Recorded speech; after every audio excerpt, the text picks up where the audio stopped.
그런데 음식을 주니까 받을 데가 없어. 그랬더니 사천왕이 나타나서 제가 바루를 드리겠습니다. 그래서 금바루를 줬대. 금바루를 주면 우리는 어떻게 하느냐? 홀. 이렇게 쓸 건데, 아, 그것은 올바르지 않다.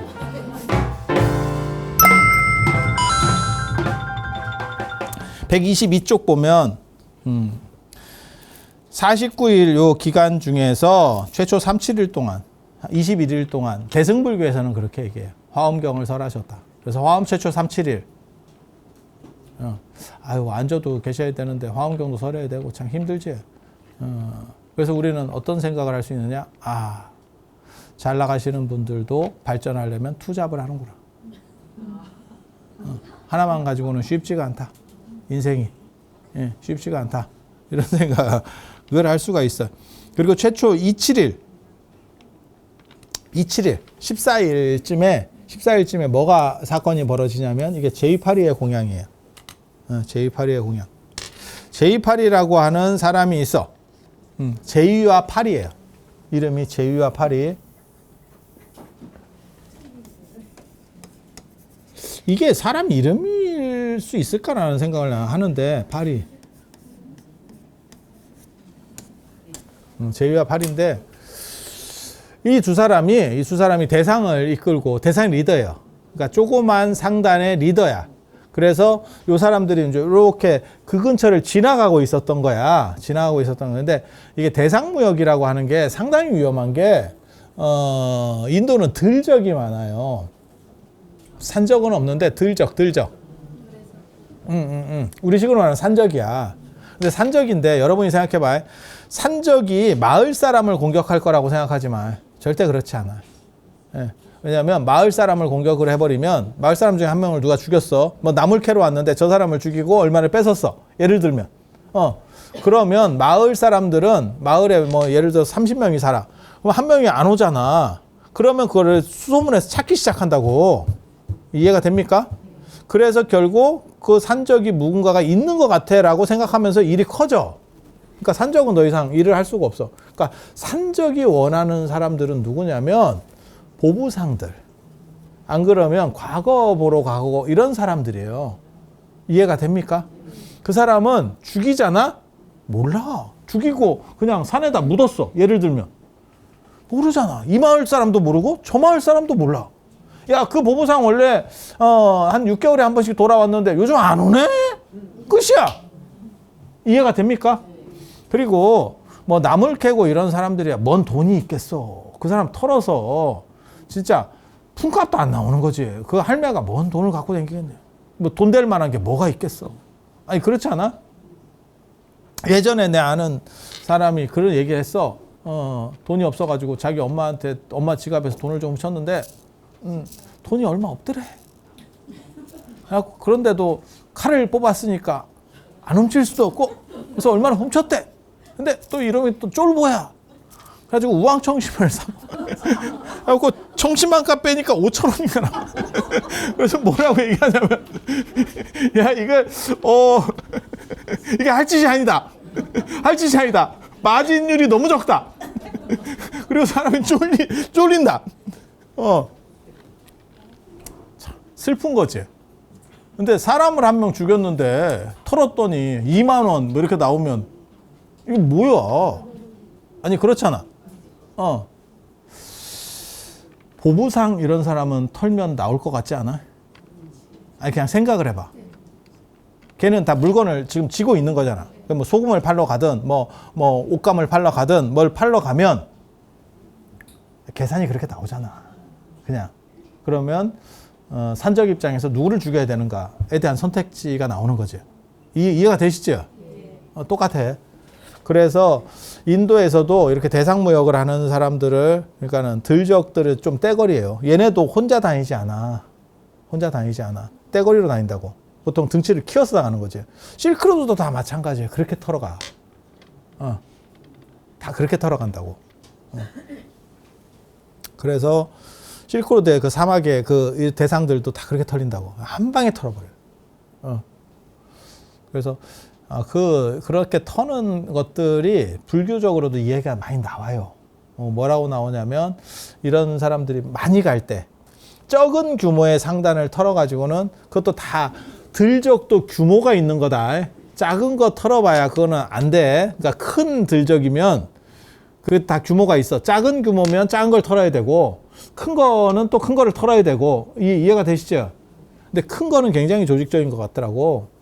그렇게 해서 한 사람이 이제 상단에 접촉을 하러 가요. 그래서 자기도 뭐 상인, 낙오된 상인 뭐 이런 것처럼 뭐 이러면서 앞쪽에 가면 뭐 물도 있고 이제 다 온 것 같아요. 여기 괜찮아. 이렇게 하면 상단의 리더가 조금 떨어지면 뭐라고 생각을 하냐면, 어차피 하루 이틀 더 가서 물이 있고 오아시스가 있다면 제일 무거운 게 물이에요. 관리하기가 힘들고. 그러니까 지금은 플라스틱 물통을 쓰니까 이게 관리하기 쉬운데, 예전에는 동물 가죽 자루거든요. 양 자루 뭐 이런 데다 물을 넣고 그거를 싣고 간다는 게 쉽지가 않지. 아니 그냥 생각을 해봐도 그렇잖아. 물수급이 제일 어려운 거야. 어디든. 그런 이야기를 들으면 상단의 리더가 약간 얼핑하면 어떤 판단을 하냐면, 그러면 물이라는 건 채우면 되니까 재화 가치가 굉장히 생존에서는 중요하지만 풍부한 데서는 재화 가치가 0으로 떨어지는 게 물이잖아. 아니 맞잖아. 그러니까 물을 버리고 가볍게 해서 우리가 이틀 갈 거를 하루 반에 가자. 그리고 우리도 피로를 덜자. 그 정도 먹을 만큼에 남기고 버린다라는 판단을 한다는 거예요. 그렇게 해버리면 하루 반나절 만에 오아시스에 도착할 거라고 생각했지만 실제로는 오아시스가 안 나타나는 거죠. 그러면 그렇게 해서 하루 정도만 더 지나버리면 사람이 물을 안 먹고 이제 하루가 간 거야. 그러면 전투력이 쭉쭉쭉 빠진대. 방어력이 빠지는 거죠. 이해가 되십니까? 그 뒤에 공격을 한대. 그러니까 그런 이야기들이 나오는 걸로 봐서 있었던 것 같아. 제법 있었던 것 같아. 이야기들이 제법 나오거든요. 그래서 뛰어난 상인은 뭐라고 얘기하냐면, 상단의 리더는 물이 나오기 전까지 물을 버리지 않는다. 부처님은 그렇게 말씀하셔요. 쉽게 갈아타지 않는다. 그래서 이 제이파리가 큰 상단 같지는 않고 작은 상단의 어떤 리더였던 것 같아요. 그리고 이 사람들은 실크로드를 왜 그 힘든 길을 그 사람들이 갔을까를 생각해봐. 그게 이제 로마에서 뭘 갖고 오냐면 로만 글라스, 유리를 갖고 오고, 그 다음에 요즘은 그거 안 가던데, 예전에 그 서유럽 그 떼거리 관광 이런 데 가면 상품 파는 데 중에 유리 공예 하는 데도 갔었어. 예전 간 사람들은 가보셨을 거예요. 뭐 그러는데 그 로만 글라스, 로마 쪽에서 만드는 그 굉장히 유명하거든. 그리고 동아시아 쪽에서는 뭐가 있냐? 비단이죠. 여러분이 아시는 비단. 그게 이제 교역의 어떻게 보면 핵심인데, 그 다음에 도자기. 동아시아는 도자기. 비단과 도자기가 넘어가는 거고. 그렇게 가는데 굉장히 힘든 길이에요. 오늘날도 힘든 길이야. 그런데 왜 그들은 가려고 했을까? 인류의 복지, 세상의 평화, 인류 문명의 발전, 교량 역할의 발전, 다 됐고요. 돈 벌려고 한 거죠. 마진율이 높으니까요. 마진율이 높으니까. 위험한 대신에 마진율이 높으니까. 왜 젊은 애들이 코인을 했습니까? 위험한데 마진율이 높으니까. 아니 맞잖아. 안 위험한 거 돈 버는 건 없습니까? 있지. 적금. 왜 그런데 적금에서 자꾸 사람들이 적금을 안 하고, N이 저점이라는데 N인가? 금이 막 오른다는데 금인가? 주식인가? 땅인가? 이런 생각을 왜 합니까? 적금이 가장 안전해. 근데 왜 자꾸 눈을 돌리지? 마진율이 없죠. 마진율이 재수 없으면 마이너스가 나옵니다. 왜? 뭐 3%를 받았어. 그런데 물가가 4%가 올랐어요. 5%가 올랐어요. 그럼 마이너스예요. 이건 지금 적금을 3%를 받았는데 정부에서 15%를 세금으로 떼어가. 그러니까 3%도 아니야. 아닌 상태에서 물가가 오르면 나만 쩌리가 되는 느낌이 드는 거지. 그리고 이런 내가 쩌리인가? 라는 시점에 이제 막 아끼면, 옆에서 이제 누군가 한마디 하지. 뭘로 벌었다더라. 뭘로 벌었다더라. 그럼 사람이 이제 들어갔다가 이제 화병으로 남는 경우도 있고요. 병만 남았다. 마진율은 됐고 병만 남았다. 밤에 갑자기 생각을 하면 잠이 안 오고 벌떡 일어나진다. 있어. 이거 있어. 그래서 이런 거 재밌지. 그래서 이런 사람들이 마진율은 높은데 위험한 거예요. 모든 일은 다 마찬가지야. 마진율 높은 건 다 위험해. 예.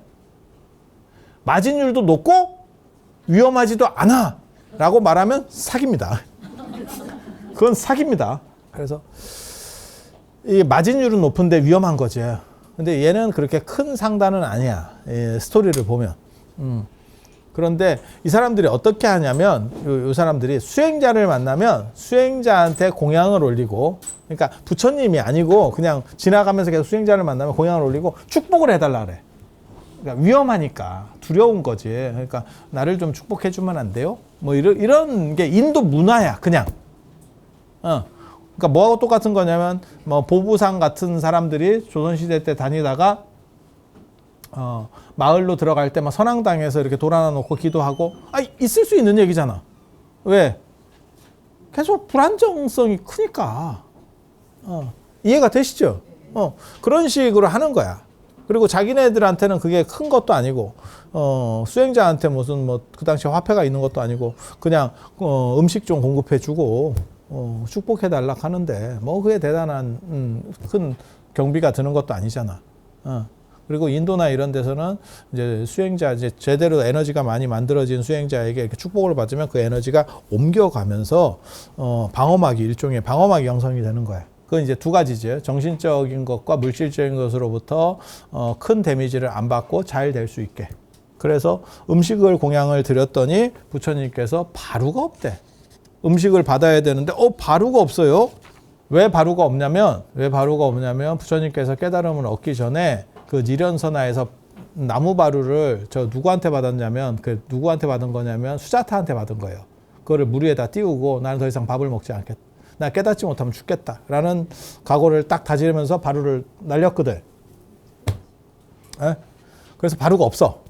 그런데 음식을 주니까 받을 데가 없어. 그랬더니 사천왕이 나타나서 제가 바루를 드리겠습니다. 그래서 금바루를 줬대. 금바루를 주면 우리는 어떻게 하느냐? 이렇게 쓸 것 같아. 그것은 올바르지 않다. 그래서 은바루를 주고 아니다 이렇게 해서 맨 마지막에 뭘 받았냐면 돌바루를 받았대. 돌바루를. 그런데 사천왕이 4명이서 줬기 때문에 4개라는 거예요. 4개라는 거예요. 그래서 그 4개를 이렇게 포갠 거야. 인도 바루는 이 돌바루하고 쇠바루하고 그 다음에 초벌구이한 도자기 바루, 이 3가지를 씁니다. 이렇게 3개를 이렇게 덮어놓고 이걸 눌렀대. 눌렀더니 바루에 이렇게 3줄이 생겼대. 그래서 인도 바루에는 요 3줄이 있다라는 이야기가 나옵니다. 그리고 우리나라 바루는 저걸 눌러놓으니까 찬압같이 이렇게 포개서 빼는 방식으로 쓰게 되죠. 그래서 우리나라 바루는 이렇게 생겼지. 그래서 바루 꼬양 같은 거 하면 이렇게 착착착착 이렇게 들어서 4개 돼 있지. 그 이유는 우리는 국물 음식이 많고 뜨거운 음식이 많기 때문에 한 군데 섞여 있으면 개밥이 돼요. 그냥 콩나물국밥이나 뭐 이렇게 생각을 하시면 되죠. 그렇게 먹으면 관계가 없는데 그렇지 않으면 전부 다 분리되는 거죠. 그래서 여긴 분리의 필연성이 있었고, 인도는 왜 그러면 하나만 씁니까? 인도는 더운 지역이라서 뜨거운 음식도 선호하지 않고, 그 다음에 국물 음식이 별로 없어요. 그러니까 카레에다가 비벼가지고 손으로 먹지. 야, 국물 음식 있으면 손으로 어떻게 먹어? 그냥 생각을 해봐. 그리고 뜨거운 음식 있으면 손으로 어떻게 먹어? 우리나라가 굉장히 뜨거운 음식 선호가 있거든요. 아마 전 세계적으로 이렇게까지 뜨거운 음식을 먹는, 예전에 그 밥도 지금 보온밥통 밥보다 아랫목에 넣어놨던 밥이 더 뜨거웠어요. 진짜 손 디딜 정도로 뜨거웠었어. 그리고 뭔 놈의 찌개가 밥 거의 다 먹을 때까지 애가 안 식잖아. 된장찌개, 순두부 뭐 이런 거 먹어봐. 나올 때 막 침을 튀기면서 나와가지고 애가 아유 뭐 앞에 갖다 놓으면 무서워요. 우리가 밀잖아. 그래서 처음으로 하는 게 뭐냐면 숟가락을 꽂아요. 좀 식히려고. 근데 한 번 더 생각해봐. 그러면 뜨거운 걸 안 먹으면 되지. 굳이 끓는 게 나와서 식히는 건 뭔가 싶지? 이게 되게 재밌는 문화예요. 근데 만약에 그런 사람들이 이게 식기의 발전이거든요. 뜨거운 음식을 선호하는 게 식기가 발전할 수밖에 없는 거예요. 왜? 손으로는 못 먹잖아. 생각보다 손으로 먹는 게 전 인류적으로 상당히 많아요. 이게 그리고 유럽도 손으로 먹었어. 무슨 뭐 유럽이 식기 썼다고 말 같지도 않은 소리야. 없었어. 로미오와 졸리엣 다 손으로 뜯어먹던 시절이요. 그 시절에. 예. 대항해 시대하고 르네상스 하면서 돈이 좀 도니까 걔네가 격식이 생긴 거지. 그 전에 뜯어먹던 놈들이요. 그리고 유목문화나 이런 데도 다 마찬가지예요. 그냥 그렇게 먹는 거야. 여러분도 예전에 뜯어먹었었잖아. 손으로. 지금도 우리가 손으로 먹는 문화가 좀 남았지. 쌈. 그 다음에 김치도 막 이렇게 하고. 이렇게. 진짜 앞거는 애가 맵다 그러면 이렇게 해가지고 팔아서. 지금 아마 그런 거이면 유튜브 각입니다. 근데 여러분 어렸을 때나 저 어렸을 때는 그냥 흔하게 보던 할머니나 엄마가 그냥 그렇게 해줬었어. 그러면 애가 또 잘 먹어요. 아유 안 매워졌네 이러면서. 제일 재밌는 거, 야, 나 어렸을 때 내가 그거 보면서 되게 재밌었는데, 겉절인데 씻어 먹어, 이 자식이. 물에다가 맵다고. 그러면 그냥 배추, 아니, 뭐 익은 김치도 아니고. 그래서 바루가 이렇게 두 가지 룰이 되는 게, 인도 바루는 하나, 그 다음에 한국 바루는 4개. 그게 식문화랑 관련되는 거고, 어떻게 보면 이 설화랑 이야기가 있는 거예요. 그렇게 해서 처음으로 바루가 된 거야. 그게 사천왕이 올린 돌바루.